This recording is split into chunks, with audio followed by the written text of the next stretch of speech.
starting our lessons. The lesson's name is try to compose the name of the topic. আমি যা যা লিখবো তাই তাই লিখবে। You have to compose whatever I'd like to compose on the board. বোর্ডে যা লিখবো তাই তাই ফলো করে এবং লিখবে। আজকের টপিক's name is basic grammar. Basic grammar. Okay, basic grammar. বাম পাশে class work, that is CWB, and that is the day, DAY. Today is Monday. আজকের দিনটার নাম কি? And today's date. Today is 6/1/25. Okay. Yeah, 6/1/25. দুটো শব্দ শ্রমিক লেখো তাড়াতাড়ি। দুটো শব্দ আছে দেখো, একটা শব্দ পরীক্ষার্থী। পরীক্ষার্থী অ্যারো মার্ক দেবে, আবার এখানে দেবে স্টার মার্ক। ওই শব্দটা কি যেন ছিল লাস্টে বললাম যে last word I told you, তার আগে কি যেন বললাম একটা শব্দ।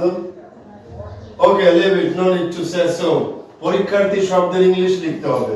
You have to compose the English meaning of Bengali word পরীক্ষার্থী অথবা পরীক্ষার্থিনী।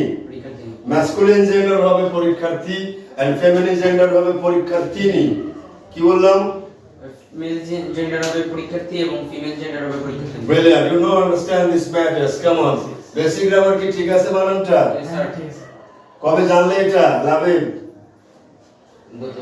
গতকালকে। Did you match it with your book in your house? বাসায় গিয়ে বইয়ের সঙ্গে মিলিয়েছিলে এটা পুস্তকের সঙ্গে? দুটো কথা ছিল কিন্তু তোমার হোম প্র্যাকটিস। একটা ছিল এস এম সুলতানের বাদ, আর একটা ছিল হলো ওই শব্দটা গ্রামারের সঠিক বানানটা কি মনে আছে তো? ম্যাচ করেছো, সঠিক পেয়েছো, আলহামদুলিল্লাহ। এবার শ্রমিক ভৌমিক আপনি বলুন পরীক্ষার্থী শব্দের ইংলিশ আমরা কি লিখবো? লিখুন, যে যা পারেন লিখুন। ডান পাশে অ্যারো মার্ক কই, বাম পাশে স্টার মার্ক দাও আব্বু। Yes, you have to make the words very successful, very crystal clear ইনশাআল্লাহ। Try to compose. পরীক্ষার্থী ইংলিশ কি? হ্যাঁ, ইংলিশ কেটে তো কোশ্চেন জাতি জানতে চায়। সবাই তো বলে পরীক্ষার্থী। সবাই বলে পরীক্ষার্থী, কিন্তু ইংলিশে কি বলবেন? হ্যাঁ, মুখে বলবেন না।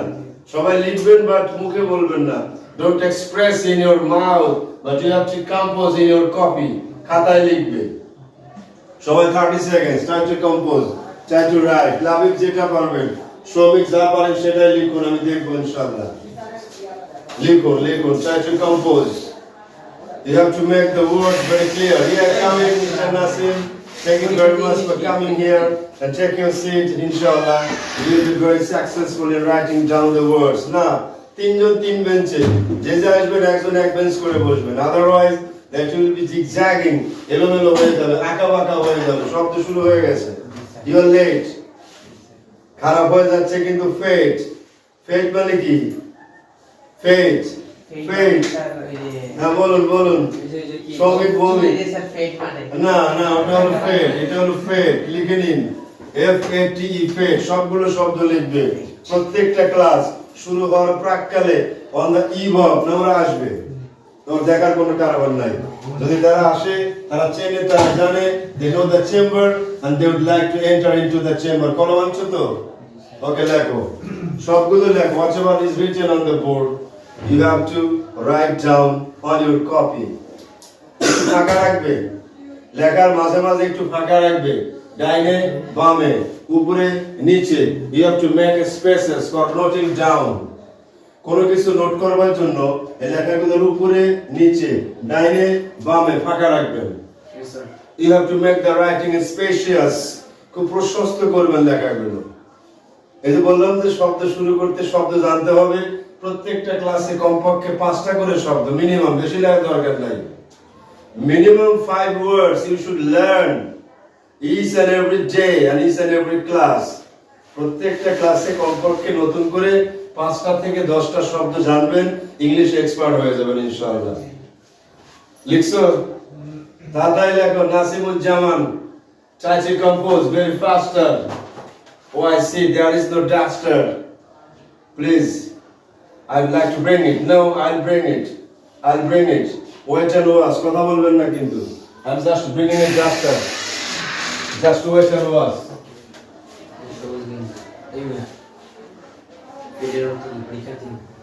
পরীক্ষার্থী ইংলিশ হ্যাঁ পরীক্ষার্থীর ইংলিশ হলো গাইয়া এক্সামিনার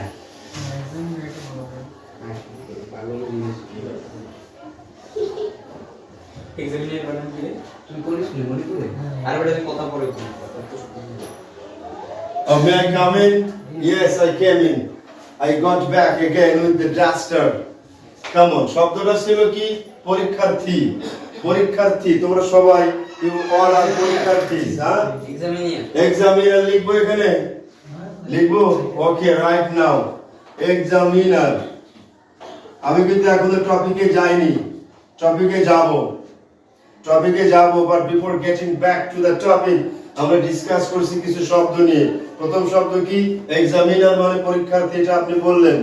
আপনার নাম কি? লাবিব আপনার নাম শমিক, আপনার নাম নাসিমুল জামান। এখন এক্সামিন করা, এই দেখেন শব্দ লিখে দিচ্ছি, আন্ডারলাইন করে নেন। আর বাদ দিলাম। এক্সামিন মানে কি জানেন না তো? এক্সামিনেশনটা তো জানা আছে। শমিক এক্সামিনেশন মানে পরীক্ষা, জানো তো এটা? Please respond to the speeches with the teacher. Examine করা মানে কি? অথবা জেরা করা। এক্সামিন করা মানে জেরা করা অথবা পরীক্ষা করা। ক্রস এক্সামিনেশন মানে জেরা বোঝো তো? উকিলটা জেরা করেছে। All the lawyers in the courts কাছারি they make the cross examinations. সাক্ষীকে জেরা করে, আসামিকে জেরা করে না এরকম? ওকে, সো এটা হলো এক্সামিন করা। এক্সামিনের বাংলা লিখুন আর কিন্তু বাদ, এখানে আরো বাদ দিয়ে লেখেন পরীক্ষা করা। এক্সামিনের কি বললাম? পরীক্ষা করা, এটা একটা ভার্ব। পরীক্ষা করা ইটস আ ভার্ব। এই শব্দটা আমি পরে লিখব।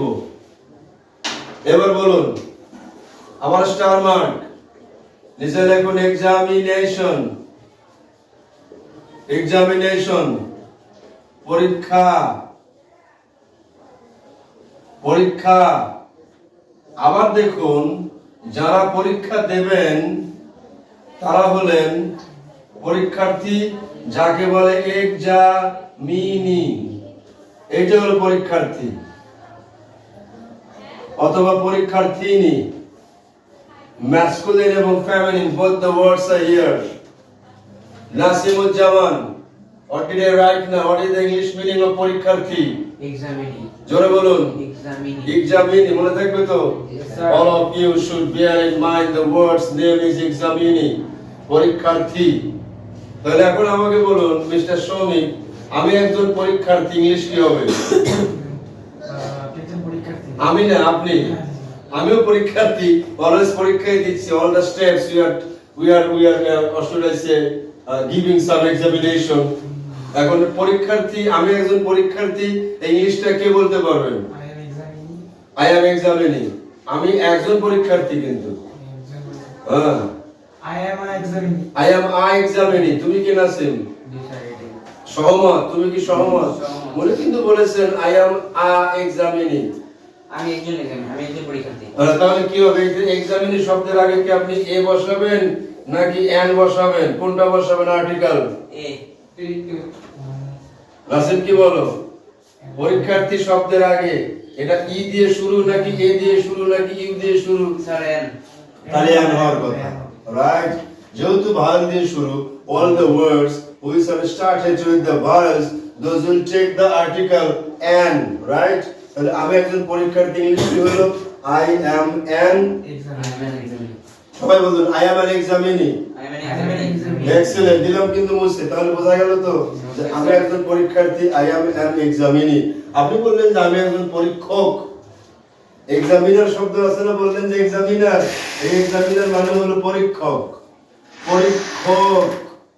অর্থাৎ যিনি আপনার খাতা মূল্যায়ন করবেন। আপনি কি আপনার খাতা মূল্যায়ন করবেন? যারা পরীক্ষা দেবেন তারা কি নিজের খাতা নিজেই দেখবেন? তাহলে আপনি কি পরীক্ষক? তাহলে আপনি এক্সামিনার নন, আপনি কি? এক্সামিনি। এরকম লাস্টে ই যুক্ত হয়ে অনেক শব্দ হতে পারে। যেমন ধরুন লেখা আছে LEASE, লিজ, আর এটা হবে লিজি। এরকম অনেক শব্দ আছে, লিজ থেকে লিজি, তাই না? এক্সামিন থেকে এক্সামিনি। যিনি পে করেন তিনি হলেন পেই, পেই, এগুলো মনে রাখবেন। পে থেকে পেই, লিজ থেকে লিজি, এক্সামিন থেকে এক্সামিনি। ওকে, লেখা শেষ। সোনার বাংলাদেশ দিলাম কিন্তু মুছে, অভাব গেল ঘুষে, পরে পেয়ে যাচ্ছি। এবার আসুন আমাদের মূল বক্তব্যে। We are getting back to our main discussion. আজকের টপিকের নাম কি ছিল? Basic grammar. Basic grammar, right. মানে বেসিকের বাংলা কি শ্রমিক? সাধারণ। সাধারণত সিম্পল। বেসিকের বাংলা কি? এই যে স্যার নাসিম বলছেন। নাসিম বলবে। বেসিকের বাংলা কি? আমরা বারবার বলে আসি basic grammar, basic rules, basic needs, but what is the meaning of basic? লিখে নেন। সাধারণ। না, সাধারণত সিম্পল। লিখুন B A S I C. এই বেসিকের বাংলা হলো, অনেকে বলে বেসিক, শব্দটা হলো বেসিক। বেসিক, বেসিকের বাংলা লিখে রাখুন। বেসিক মানে মৌলিক। আজকে থেকে শুরু করতে হবে। নামার phone number. Basic. Okay, start your. এটা আসলে sir লালিবা। Laviva came back and she told that she would like to join from the next class.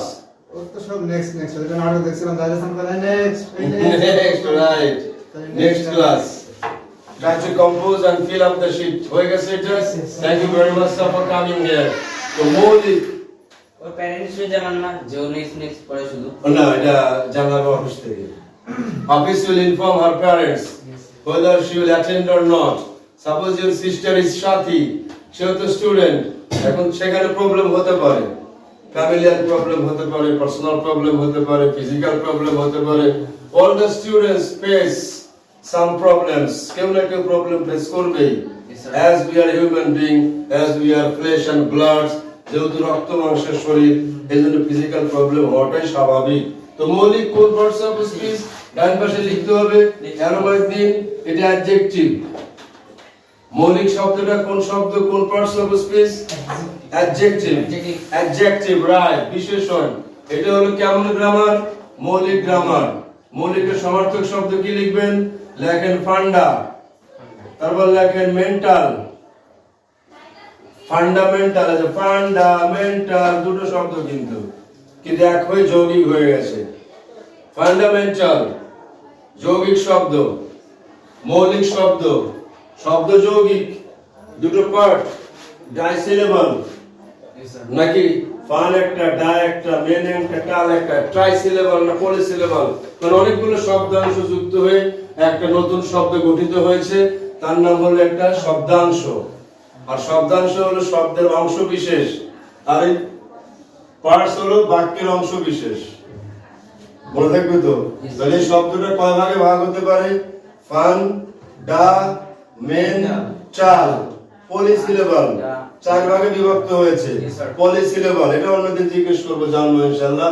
তাহলে বেসিকের বাংলা কি নাকি সাধারণ? মৌলিক। মৌলিক। সাধারণ মানে তো সিম্পল। সাধারণ হলো simple. Excellent, excellent. Come on, টপিকের নামটা আবার বলুন। ফান্ডামেন্টাল তো আমরা জানলাম, গত ক্লাসে কি করেছিলাম? What did you do in the previous class? Completing sentence শেষ হয়ে গিয়েছিল কি? ওভার। ইফেক্টটা শেষ হয়ে গেছে। ইফের পরে প্রেজেন্ট সিম্পল, ইফের পরে পাস্ট সিম্পল, ইফের পরে past perfect. We did complete. তুমি আসোনি, ভালোবাসোনি, এরপর থেকে আসবে ইনশাআল্লাহ। সবগুলো টপিক জানতে হবে এবং লেসন প্ল্যানটা নিয়ে যাবে। যতগুলো ক্লাস, ততগুলো টপিক, সবগুলো আমরা করাবো ইনশাআল্লাহ। As you are the students of SSC examination, SSC examinees, পরীক্ষার্থী 25, come on। এবার দেখুন নতুন একটা শব্দ দিচ্ছি, খাতায় লিখুন। এবার লিখবেন হলো I met him. I met him. এই দেখেন, তা ঠিক নয়, প্লিজ একটু একটু কাটেন, আবার লিখুন। এভাবে মুছবেন, একটানে কাটবেন, এভাবে লিখবেন। লেখেন many years, many years past, many years past, since dash dash dash dash dash dash dash বাকি অংশ আপনাকে সলভ করতে হবে many years past since dash বুঝলে বিষয়টা শব্দের অথবা বাক্যের শ্রমিক একটা অংশ দেয়া থাকবে আর বাকি অংশ আপনাকে ফিল আপ করতে হবে এর নাম কি বলে গ্রামারের ভাষায় জোরে বলো কমপ্লিটিং সেন্টেন্সেস উইথ ওয়ার্ড কিসের দ্বারা এই যে কমপ্লিট করবেন কিসের দ্বারা কমপ্লিট করবেন clauses and phrases excellent clause এবং ফ্রেজ ব্যবহার করে এটা আপনি কমপ্লিট করবেন কি লেখা আছে এটুকুর মানে আগে বলুন কিছু বছর আগে বাস আর কিছু নয় many years past কিছু বছর আগে বলছে নাকি অনেক বছর আগে হবে অনেক বছর আগে অনেক বছর হয়ে গেল তোমাকে দেখি না সেটা পরের ব্যাপার দেখছেন কি দেখে না লিখবেন পরে কিন্তু এটুকুর বাংলা অর্থ আগে জানতে হবে এখন এখানে একটা কনজাংশন আছে কি নাম since what is the meaning of since এটা আগে জানতে হবে অনেক বছর হয়ে গেল না অনেক বছর তো হয়েই গেল সেটা আগের কথা লেখা আছে কিন্তু স্পেশালি একটা শব্দ হলো since দাগ দিয়ে নেন অ্যারো মার্ক দিয়ে লিখুন try to have the arrow mark and make a circle for writing down the Bangla meaning since এর বাংলা কি লাভের জানি না স্যার জানি না নাসিমুজ্জামান জানি না সম্রাট জানি না শ্রমিক জানি না তো লেখো সিন্স মানে হতে এখানে হবে হতে বা হইতে অ্যাকচুয়ালি সিন্স এর আরেকটা মিনিং আছে সিন্স মানে যেহেতু অর্থাৎ অ্যাজ আর এখানে হলো সিন্স মানে হতে তাহলে কি হলো অনেক বছর হয়ে গেল সেখান হতে বা তখন হতে বাকি অংশ কি হবে ধারণা আছে কি do you have any notion বাকি অংশ কি হবে anybody else অনেক বছর হয়ে গেল many years past অনেক বছর অতিবাহিত হয়ে গেল কিন্তু আমি তোমাকে দেখি না আমি তোমাকে দেখি না তো বাংলায় বললেন ইংলিশটা কি হবে রাইট আই টেল ইউ লেখাটার নিয়মটা দিলাম কিন্তু মুছে এখন নিয়মে যাচ্ছি এটুকু বুঝবেন না আমি এখানে মুছে দিলাম এখানে একটা শব্দ আছে দেখেন সিন্স ওকে মাঝখানে লিখুন টুং টুং টুং দাগ দিয়ে নেন বাম পাশে কিছু জিনিস ডান পাশে কিছু জিনিস মাথায় রাখবেন সিন্স যুক্ত কোন সেন্টেন্সকে কমপ্লিট করার জন্য কি নিয়ম ফলো করতে হবে you have to follow the rules of solving the matters of the topic come on since মানে হলো থেকে মাঝখানে কি আছে সিন্স বাম পাশে কিছু আছে কি আছে যেন বললেন many years past লেখা আছে না দেখুন তো সবাই yes sir many years past এটা কোন টেন্স এটা আগে জানতে হবে অর্থাৎ সিন্স শব্দের আগে সিন্স নামক যে কনজাংশন তার আগে অংশটুকু কোন টেন্স past এবার লিখুন পাস্ট বললাম পাস্ট বললে কি সব বলা হবে না স্যার পাস্ট আবার চার রকম past simple এটা পাস্ট সিম্পল ব্রিলিয়ান্ট অথবা পাস্ট ইনডেফিনিট যে যাই বলুন না কেন yes sir এটা কি ক্লিয়ার yes sir এটা হলো আগে কি আছে দেখেন আগে কার আগে সিন্সের আগে সিন্সের আগে আবার বলুন এটা আছে সিন্সের আগে সিন্সের আগে এবার আমাদের সিন্সের পরিণাম রাইট পরের অংশ তাহলে কি হবে লিখে নেন পাস্ট পারফেক্ট হবে পরে এবার দেখছেন তো সিন্সের আগে পাস্ট সিম্পল থাকলে পরের অংশ কি হবে না সেম পাস্ট পারফেক্ট এগুলো স্ট্রাকচার জানতে হবে তাহলে কমপ্লিট সেন্টেন্স করবার জন্য আপনাকে শ্রমিককে অবশ্যই tense you have to learn about the structures of the tenses before solving the questions completing sentences sentence complete করার জন্য কি জানতে হবে আগে বললাম কোন টেন্স all the tenses এবার টেন্স সম্পর্কে একটু বলি কত প্রকারের টেন্স তুমি জানো লাভিব বল only one 12 প্রকার তুমি কয় প্রকার জানো 12 তুমি কয় প্রকার জানো very sad আমি লিখে দেখাই সব লিখবো না আমি সব লিখবো না কয়েকটা লিখে দেখাচ্ছি আপনাকে টেন্স সম্পর্কে আপনি বললেন 12 প্রকার তো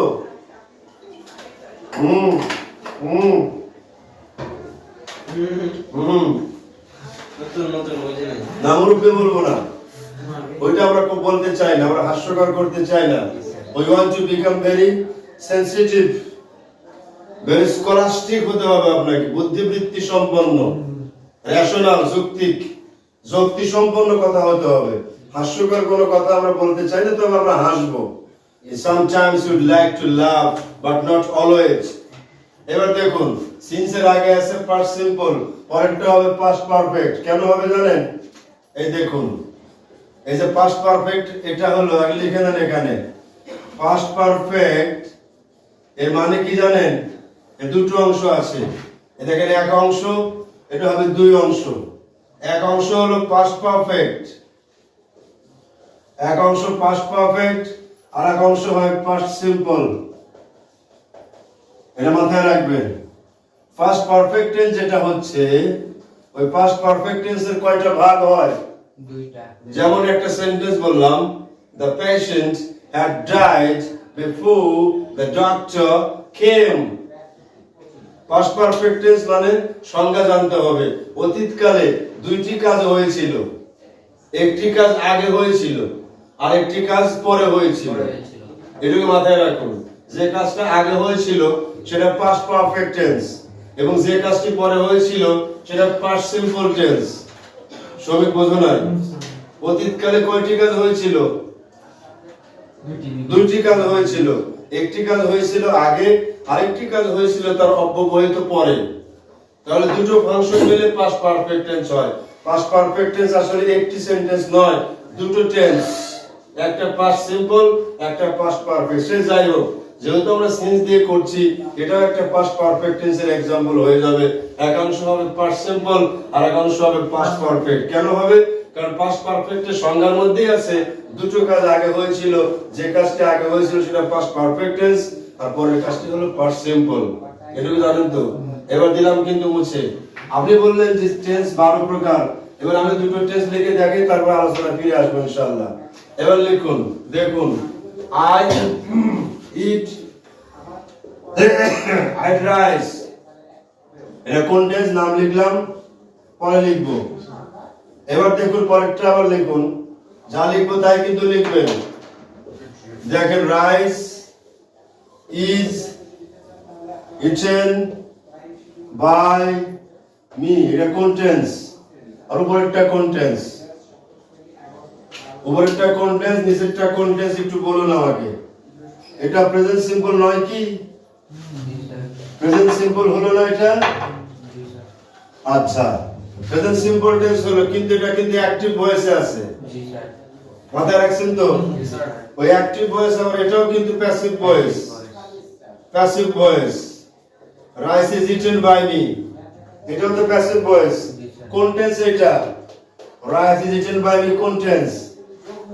Nasim, I eat rice, present simple tense. ওইটাকে প্যাসিভ ভয়েস করলে কোন টেন্স হবে? বলো তো দেখি। এটাও প্রেজেন্ট সিম্পল, মনে রাখবেন। বোঝেন না বিষয়টা? বোঝেন না বিষয়টা? Active voice present simple, passive voice ওটাও প্রেজেন্ট সিম্পল। কারণ একটা টেন্স দুই ভাবে করা যায়, অ্যাকটিভ ভয়েসে করা যায়, প্যাসিভ ভয়েসে করা যায়। আপনারা বললেন যে 12 প্রকারের টেন্স, ওই 12 প্রকার হলো অ্যাকটিভ ভয়েস বললেন, তাহলে ওইটা যে আবার প্যাসিভ করলে 12 প্রকার হবে। Total in total the tenses are of 24 classes। হ্যাঁ, বুঝছো তো? শ্রমিক টেন্স কয় রকম তাহলে? 24 classes of tenses in English grammar। Active 12 প্রকার, প্যাসিভ 12 প্রকার। অ্যাকটিভ 12 প্রকার, প্যাসিভ 12 প্রকার। কর্তাবাচ্য 12 প্রকার, কর্মবাচ্য 12 প্রকার। So there are 24 classes of tenses in English grammar। Clear? Yes sir। আর কোনো সমস্যা, সংশয়, সন্দেহ, অনুমান, কল্পনা সব ঝেড়ে ফেলে দিন। এবার আসুন, এখানে ছিলাম কোথায়? ওই সিন্স এর ব্যাপারে ছিলাম। We had been talking regarding the topic, namely the sense of since। এটা কি পেলাম? সিন্স এর এক অংশ past simple হলে পরের অংশ হবে past perfect। সংশয় রাখবেন না, আসবে, সবই চলে আসবে। এই অংশ তাহলে কি হবে দেখেন, আবার লিখুন, many years past। সমাধান কিন্তু যাচ্ছে, সিন্স এখন পাস্ট পারফেক্ট টেন্সের স্ট্রাকচারটা কি লিখবেন আপনি? পাস্ট পারফেক্ট টেন্স আপনি লিখবেন পরের অংশ জানতে তো হবে যে কোনটা পাস্ট পারফেক্ট টেন্সের স্ট্রাকচার। বলো কে জানো? এইবার দেখো সাবজেক্ট হবে, তারপরে হ্যাড হবে, তারপরে V3 হবে, তারপরে অবজেক্ট বা কমপ্লিমেন্ট হবে। বুঝেন নাই? তাহলে এখানে many years past since I had met you last, এইটুকু। সাবজেক্ট হলো I, had হলো হেল্পিং ভার্ব, met হলো মূল ভার্ব, দ্যাট ইজ meet ভার্বের পাস্ট পার্টিসিপল ফর্ম কি হবে? met, get got get, এরকম get got got। তাহলে I had met you last, অথবা I had met you before, অথবা I had met you earlier। ও বোঝেন না বিষয়টা? তাহলে কি বুঝলাম? পরে পরে শোনাও আমাকে। কোশ্চেনটা ছিল many years past since, এইটুকু। ওটাকে সলভ করতে হবে আপনার, জানলাম completing sentence. I had made you last. আবার বলো। I had made you last. Clear I had met you last। এখন ফুল বাংলাটা কি হলো? ও তোমার কথাই হলো যে অনেক দিন পার হয়ে গেল, তার আগে থেকে তোমাকে আমি দেখি নাই, অথবা অনেক দিন পার হয়ে গেছে, আমি তোমাকে প্রথম দেখেছিলাম বা আগে দেখেছিলাম অথবা দেখেছিলাম। Any problem? Any question? বা বলো। স্যার এখানে লাস্ট না দিলে কি হবে? হ্যাঁ, লাস্ট না দিলে হবে। লাস্ট দিলাম কেন জানো? I had met you, আমি তোমাকে দেখেছিলাম। ভালো করে খেয়াল করো, কোশ্চেনটা কি বুঝছেন তো? উনি বললেন যে এখানে লাস্ট না দিলে হবে কি হবে না, লাস্ট আপনি কেন দেবেন এবং কেন দেবেন না, কোশ্চেন হলো এটা। আমরা এখানে লাস্ট লিখলাম, লাস্ট মানে শেষ দেখেছিলাম। লাস্ট লিখলাম, অথবা বিফোর লিখলাম, তাই তো, অথবা আর্লিয়ার লিখলাম, যাই লিখলাম না কেন, এটা কোন পার্টস অফ স্পিচ আপনাকে জানতে হবে। লাস্ট কোন পার্টস অফ স্পিচ? তাহলে আপনাকে জানতে হচ্ছে টেন্স, জানতে হচ্ছে পার্টস অফ স্পিচ, জানতে হচ্ছে ভয়েস। কিসের জন্য? কমপ্লিটিং সেন্টেন্স করার জন্য। Yes sir. আন্ডারস্ট্যান্ড? এখন দেখুন লাস্ট দিলাম কেন? লাস্টের বাংলা কি? শেষ। শেষ, অথবা গত, অথবা আগে, তাই নয় কি? সময়টা লাস্ট হয়ে গেছে, last is dust, past is dust হয়ে গেছে। এখন কথা হলো আমি তাকে দেখেছিলাম, এই দেখেছিলাম তো ভার্ব, দেখেছিলাম কি ভার্ব। এটা ভার্ব তো জানেন। এখন ভার্বটাকে আপনি মডিফাই করেন, ভার্বের পিছনে আপনি লেগে থাকেন, পট ফাইন্ডার হয়ে যান, ভার্বের সিদ্ধান্বেষী হয়ে যান, বলতে থাকুন এই কবে দেখেছিলাম, কোথায় দেখেছিলাম, কখন দেখেছিলাম, কিভাবে দেখেছিলাম, মনে নাই? এবার দেখুন যদি আপনি ভাবকে অর্থাৎ ক্রিয়াপদকে এটা শেষ কিন্তু এখানে আমরা যাচ্ছি আবার, come on back to the point. এবার দেখুন mister Shramik, we have to wait and observe the matters that. আপনি বললেন যে লাস্ট না দিলে হবে না, অথবা দিলে হবে কি, লাস্ট দিলে হবে কি, অথবা লাস্ট না দিলেই বা হবে কি। চলুন আমরা দেখে নেই। এবার লিখুন একটা স্ট্রাকচার, লিখুন মেইন ভার্ব। মেইন ভার্ব কে কোন সেন্টেন্সের মেইন ভার্ব কে, নাসিম গালে হাত দিয়ে বসে থাকবেন না, লিখবেন কোন ভার্বের মেইন ভার্ব কে, কোন ভার্বের না, কোন সেন্টেন্সের মেইন ভার্ব কে। ওখানে মেইন ভার্ব কি ছিল? মেট বা মিট, অথবা whatever it is, একটা মেইন ভার্ব থাকবে, ওকে ফাইন। এখন মেইন ভার্ব কে আপনি লেখেন 1 2 3, এগুলো কিন্তু রোমান সংখ্যা, জানেন তো? রোমটা কোথায়? ইতালিতে, রাজধানী রোম, রাইট। তো সে রোম থেকে রোমান লিখলাম আমরা এখানে। পাবলিকে তো বলেছেন নোমান সংখ্যা। না, নোমান তো মানুষের নাম, নোমান আব্দুল্লাহ, নোমান অমুক, নোমান তমুক। এখন দেখুন এটা কি লেখেন, কোথায়, কোথায়, আবার লিখুন কখন, আবার লিখুন কিভাবে।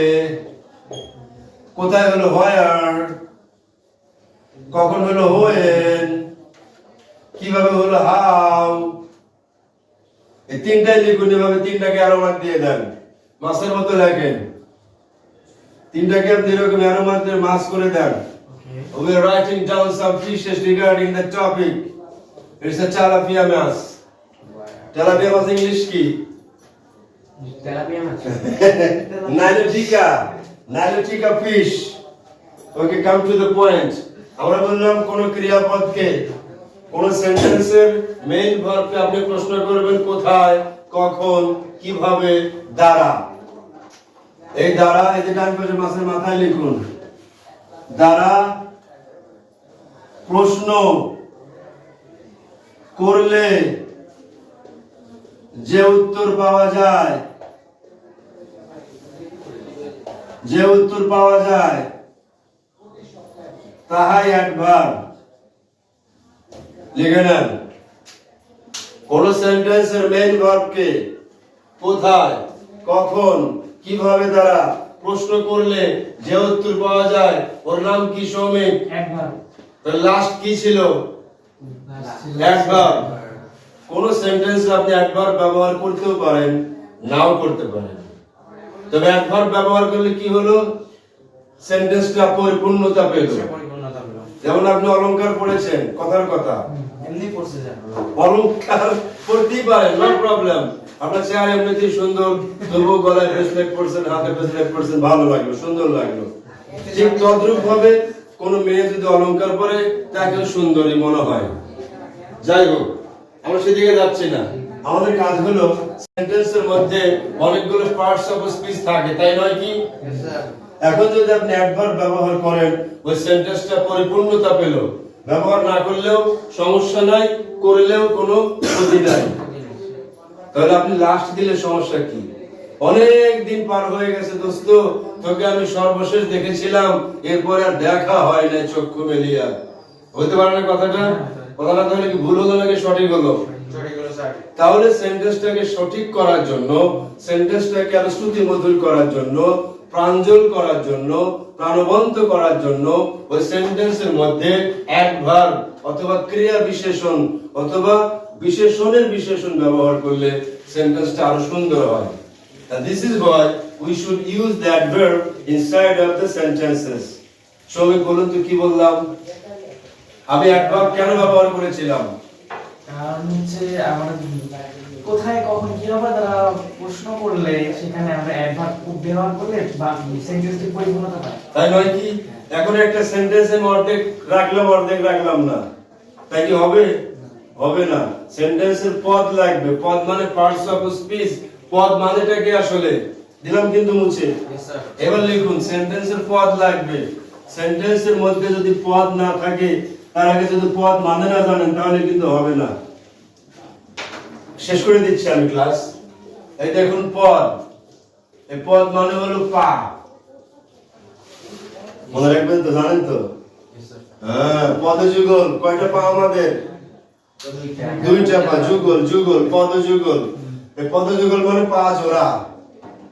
যদি আমাদের পা না থাকে কেমন হবে?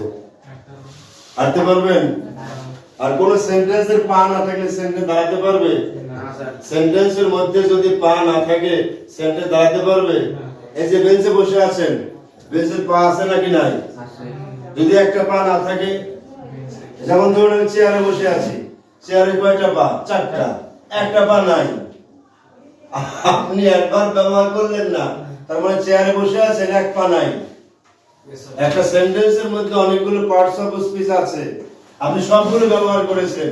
সেন্টেন্স ঠিক পা দিয়ে দাঁড়িয়ে আছে, কি মাঝখান থেকে একটা পা কেটে ফেললেন, একটা পদ কেটে ফেললেন, একটা পার্টস অফ স্পিচ কেটে ফেললেন, তাহলে কয় পা থাকলো?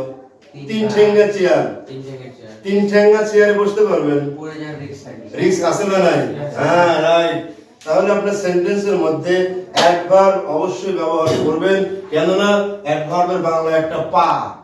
সেন্টেন্স যখন দাঁড়াতে চাইবে, সেন্টেন্স ফুলফিলমেন্ট যখন হতে চাইবে, অবশ্যই তাকে পা লাগবে। সেন্টেন্সের মধ্যে একটা পা হলো অ্যাডভার্ব। ওই অ্যাডভার্ব না দিলে সেন্টেন্স দাঁড়াতে পারবে না সঠিক মতো। দাঁড়ালেও এরকম ল্যাকপ্যাক করে পড়ে যাওয়ার সম্ভাবনা আছে। এজন্য অবশ্যই সেন্টেন্সের মধ্যে অ্যাডভার্ব সহ সবগুলো যেগুলো পার্টস অফ স্পিচ লাগে আপনি অবশ্যই ব্যবহার করবেন। আশা করি উত্তরটা পেয়েছেন। তাহলে অ্যাডভার্ব ব্যবহার করব কি করব না? অ্যাডভার্বের বাংলা কি বললাম? এবং না ক্রিয়াপদের গোয়েন্দা, ক্রিয়াপদের গোয়েন্দা। সেন্টেন্সের মধ্যে ক্রিয়াপদ হলো একটা মূল, হার্ট। হার্ট, মানুষের হার্ট যেমন প্রাণ, ঠিক সেন্টেন্সের মধ্যে ক্রিয়াপদ হলো heart. It is the heart of a sentence. সেন্টেন্সের মধ্যে ক্রিয়াপদ নাই মানে হার্ট নাই, মৃত বাক্য। আন্ডারস্টুড? ঠিক তদ্রূপ ভাবে অ্যাডভার্ব ব্যবহার করাটাও জরুরি, নইলে কেমন হবে, ওই তিন ঠ্যাংওয়ালা চেয়ারের মতো পড়ে যাবেন। ক্লিয়ার? এখন সেন্টেন্স বাক্যের মধ্যে, সেন্টেন্সের মধ্যে অ্যাডভার্ব আছে না নাই, এটা কি করে বুঝবেন? কোন সেন্টেন্সের মধ্যে থেকে adverb, how will you find out the adverbs? বলুন, আমি নিয়ম শিখিয়ে দিয়েছি কিন্তু। In the meantime, I taught you the rule of how to find out the adverb from a sentence. হয়তো মনে নাই, মনে আছে? আমি একটা সেন্টেন্স লিখি, আমি একটা সেন্টেন্স লিখে দেখাই, তোমরা খুঁজে বের করতে পারো কিনা। এবার লেখো, লেখো I am reading in the classroom now. I am reading in the classroom now attentively. Attentively, full stop. I am reading in the classroom now attentively. Oh, লিখছো শ্রমিক? তুমি লিখছো নাসিম? সবাই লিখুন please. Labib, try to compose the word I am reading in the classroom now attentively. আচ্ছা ঠিক আছে, একটু আরেকটা শব্দ ছিল, পরে লিখবো ইনশাআল্লাহ। Very attentively, এটা লিখুন। Very attentively. I am reading in the classroom very attentively. এই সেন্টেন্সটা লেখা শেষ হয়ে গেলে কোশ্চেন করব। লেখা শেষ হলে আমাকে বলবেন ডান, আমরা বলবো ভেরি গুড। লেখা শেষ? Okay, let me drink water, please. You have to drink water. 30 seconds break. 30 seconds break for each and every student. You have to drink your water, please. Oh, okay, pani dao. You need to drink water now. No, pani ase to. You can drink water, please. This is your glass. Now, khata bhijiyo na kintu. Don't throw it your copy. I'll give you. Each and every student na lagbe. লাগবে না তো? তোমার লাগবে? Okay, come on. পানি খাবেন, বেশি বেশি পানি খাবেন। পানির অপর নাম কি? জীবন। জীবন মানে যন্ত্রণা নাকি? ভুল কথা এটা। জীবন সুখের, সুখময়। জীবন মানে যন্ত্রণা। তুমি বলছো যন্ত্রণা? আমরা ওদিকে যাচ্ছি না, আমাদের পড়ার দিকে ফিরে আসি। সেন্টেন্সের মধ্যে থেকে আমাদের কাজ হলো অ্যাডভার্ব গুলো খুঁজে খুঁজে বের করুন, কোনটা অ্যাডভার্ব। অ্যাডভার্ব নিচে আন্ডারলাইন করুন।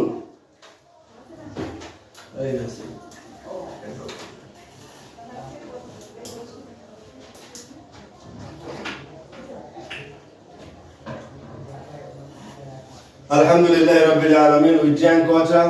Yes. সেন্টেন্সের মধ্যে কি আছে? ভার্ব আছে। ভার্ব কোনটা আগে দেখুন, কোনটা ভার্ব? একটা am, এটা ভার্ব। রিডিং, এটা একটা ভার্ব। কয়টা ভার্ব? দুটো ভার্ব বলে কোনটা মেইন ভার্ব? শ্রমিক বলবে। Reading main verb. Reading main verb. Your right. Okay fine. আর am হলো হেল্পিং ভার্ব। তার মানে হলো কোন সেন্টেন্সে যদি একাধিক ভার্ব থাকে, একদম শেষের ভার্ব হলো মেইন ভার্ব, আগের গুলো হেল্পিং ভার্ব। ক্লিয়ার? এবার অ্যাডভার্ব খুঁজুন। এই ভার্বের পিছনে কিন্তু অ্যাডভার্ব, ক্লাসরুম অ্যাডভার্ব না? কি করে বললেন ক্লাসরুম? স্যার নাও অ্যাটেন্টিভলি বলুন তো ক্লাসরুম কিভাবে অ্যাডভার্ব হলো? না আন্দাজে বললে হবে না। ক্লাসরুমকে ওয়ার্ড দ্বারা প্রশ্ন করুন। ওয়ার দ্বারা প্রশ্ন করবেন, কোথায় পড়ছেন? ক্লাসরুমে। এটা adverb. Thank you very much. আপনি উত্তর বলতে পেরেছিলেন কিন্তু সঠিকটা পারেন নাই। উত্তর বলবেন, আনসার বলবেন, কিন্তু আপনার উত্তরটা কেন সঠিক এটা না বলা পর্যন্ত আপনার উত্তরটা সঠিক বলে আমরা ধরবো না। Your answer must be with explanation, grammatical ব্যাখ্যা লাগবে। তো ক্লাসরুম কেন অ্যাডভার্ব? স্থান বোঝাচ্ছে। তাহলে এটাকে কি বলবেন? Adverb of place. লিখে নিন, অ্যাডভার্ব অফ প্লেস। লিখে নিন বাংলায়, অ্যাডভার্ব অফ প্লেস, স্থানাধিকরণ। বাংলা গ্রামারে কি বলবে শ্রমিক? স্থান অধিকরণ, অর্থাৎ স্থানাধিকরণ।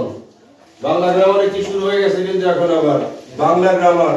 If you don't know the Bengali grammar, that will be quite impossible to learn English grammar. Bangla grammar না জানলে ইংলিশ গ্রামার জানা সম্ভব হবে না। তাহলে এটা কি বললাম আমরা? Adverb of place. বাংলায় কি? অধিকরণ, কি অধিকরণ? স্থান অধিকরণ। বুঝলেন? হাত মিলাও, হাত মিলাতে হবে। যখন আপনি কোন স্থান বুঝাবেন তার নাম হবে স্থান অধিকরণ। অ্যাডভার্বের বাংলায় কিন্তু অধিকরণ কারক। অ্যাডভার্বের বাংলা কি কারক? অধিকরণ কারক। অধিকরণ কারক অর্থাৎ স্থান বুঝাবে, সময় বুঝাবে। সময় বুঝালে কি হবে? কালাধিকরণ পরে যাচ্ছে, আমরা কালাধিকরণ পরে যাব। তাহলে অ্যাডভার্ব অফ প্লেস হলো স্থানাধিকরণ। এবার দেখুন আপনি কখন পড়ছেন? বলেন কখন পড়ছেন? এটাও কিন্তু অ্যাডভার্ব। এটা অ্যাডভার্ব অফ কি জানেন? এই adverb of time. Adverb of টাইমের বাংলা কি বলবো তাহলে? কাল অধিকরণ। কাল অধিকরণ, সংক্ষেপে বললে কালাধিকরণ, তাই না? সন্ধি বিচ্ছেদ করলে কি হয়? কালাধিকরণ। তাহলে এটা হয়ে গেল ক্লাসরুম একটা অ্যাডভার্ব, নাও একটা অ্যাডভার্ব। আবার দেখুন অ্যাটেনটিভলি অ্যাডভার্ব। আপনি কিভাবে পড়ছেন? তাই নয় কি? How will you reading? How are you reading? I am reading attentively, very attentively, and that's called একটা adverb. আর এটার নাম হলো কি? ভাবাধিকরণ। ভাব। আপনি কিভাবে পড়ছেন? সুবহানাল্লাহ, কতগুলো ভাগ খুঁজে পেলাম একটা সেন্টেন্সের মধ্যে, এবং that is called ভাবাধিকরণ। adverb of লেখেন adverb of manner, M-A-N-N-E-R। Adverb of manner লিখে নেন। তাহলে কয় রকমের অ্যাডভার্ব পেলেন একটা সেন্টেন্সের মধ্যে? তিন টাইপ পাবেন, রাইট। আর একটা আছে ভেরি, একটা অ্যাডভার্ব। ভেরি কে অ্যাডভার্ব বলা হয়। ভেরি হলো কি? এটা কেমন মনোযোগ সহকারে পড়ছেন? অনেক, রাইট। এটাকে বলে অ্যাডভার্ব অফ না ফ্রিকোয়েন্সি। অ্যাডভার্ব অফ ফ্রিকোয়েন্সি বানানটা লেখেন F-R-E-Q-U-E-N-C-Y। F-R-E-Q-U-E-N-C-Y, adverb of frequency। সংক্ষেপে সবাই অ্যাডভার্বই বলে এটাকে। এনিওয়ে, তাহলে একটা সেন্টেন্সের মধ্যে কয়টা অ্যাডভার্ব পেলাম? লাভে কি কি নাম বলুন তো শ্রমিক? কোথায়, কখন, কিভাবে এবং কেমন। Right, those are adverbs. তাহলে ওই যে আপনি বললেন যে লাস্ট বাদ দিলে হবে কি হবে না, ওই লাস্ট নিয়ে কিন্তু এত কথা হলো। তাহলে সেন্টেন্সের মধ্যে অ্যাডভার্ব বাদ দেবেন না দেবেন না? পারতপক্ষে দিব না, পারতপক্ষে দিব না। কিন্তু এমন যদি হয় যে অ্যাডভার্ব দিতে গিয়ে অন্যান্য পার্টস অফ স্পিচ গুলো এলোমেলো হয়ে যাচ্ছে, অথবা মাথায় আসছে না, অথবা মনে নাই, অথবা ভুল হয়ে যাচ্ছে, পরীক্ষার হলে আপনি বাদ রাখুন, দেবেন না। কোন সেন্টেন্স সলভ করার সময় যদি মনে হয় মনে নাই, অথবা ভুল হয়ে যাচ্ছে, অথবা পারছি না, সময় নাই, রাইট, মেইনটা লেখার পরে আপনি ভার্ব লেখার পরে তখন অ্যাডভার্ব না লিখলেও সমস্যা নয়, তবে লেখা বাঞ্ছনীয়। যে সেন্টেন্সটা ছিল ওখানে তো অ্যাডভার্ব ছিল, adverb of place, adverb of manner, adverb of time, adverb of frequency. Clear? Thank you very much. সবাইকে ধন্যবাদ। আজ এ পর্যন্তই। আগামী হোম প্র্যাকটিস থাকবে, অ্যাডভার্ব সম্পর্কে পড়ে আসবেন এবং কমপ্লিটিং সেন্টেন্স সলভ করার চেষ্টা করবেন ইনশাআল্লাহ। সবাইকে ধন্যবাদ। আসসালামু আলাইকুম ওয়া রাহমাতুল্লাহ। তোমার নাম যেন কি? লাবিব। তুমি? শৌমিক। তুমি? নাসিমুজ্জামান। সবাইকে ধন্যবাদ। and come again. Assalamu alaikum wa rahmatullahi wa barakatuh.